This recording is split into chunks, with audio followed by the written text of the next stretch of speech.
வணக்கம், என் பேரு நக்கல் நரேஷ். என் வேலை ஜாதகம் பார்க்கறது. வணக்கங்க ஐயா. ஐயா, இவர் என் நண்பர். இவர் வாழ்க்கையில ரொம்ப கஷ்டப்பட்டு இருக்காருங்க ஐயா. மந்திரவாதி கிட்ட கூட்டு போயிட்டேன், டாக்டர் கிட்ட கூட்டு போயிட்டேன், என்ன பண்றதுன்னே தெரியலங்க ஐயா. கடைசியா உங்ககிட்ட கூட்டு வந்திருக்கேன். ஏதாவது நல்லதை பார்த்து சொல்லுங்க ஐயா. இந்த கையில உன் கையை வைப்பா. என்னையா கை இது?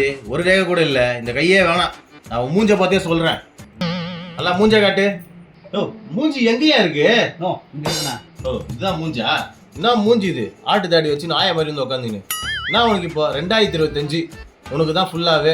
நீ என்ன நினைச்சாலும் நடக்கும், சரியா? எது வேணும்னாலும் உனக்கு கிடைக்கும். ஓ, இந்த வருஷத்தோட கேலண்டர் வாங்க நினைச்சேன், அதுவே என் வாழ்க்கையில் நடக்கலைங்கய்யா. அப்படியா சொல்ற? தை பிறந்தா வழி பிறந்துரும்பா. எப்பேற்பட்ட ஆளுக்கும் கவலைப்படாத, பயப்படாத. ஐயா, எனக்கு 7 வயசாயிடுச்சு. இது வரைக்கும் பிறக்க தை, இனிமே பிறந்த நான் என்னையா பண்ண போறேன்? அப்படியா? சரி தம்பி, நீ கொஞ்சம் வெளியில இரு.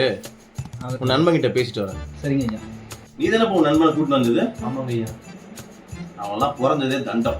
என்னையா சொல்றீங்க? நீயே கூட்டிட்டு போயிட்டு ஒரு குழி தோண்டி அவனை புதைச்சிரு. இதுக்கப்புறம் இந்த பக்கம் வராத. அப்போ 2025 பிறந்தது அவனை புதைக்கவா? என் சர்வீஸ்ல இந்த மாதிரி ஒரு மட்டமான கேஸை நான் பார்த்ததே கிடையாது. அப்போ இதுக்கு பரிகாரம்? நான் என்னப்பா பண்றது? விதி அவன் வாழ்க்கையில விளையாடிச்சு. ஐயா, எனக்கு ஒரு சின்ன சந்தேகம். கேளு மகனே. அவனை புதைக்கவா இல்ல எரிக்கவா? என்னை நம்பி வாங்க, உங்களுக்கு நல்லதே நடக்கும்.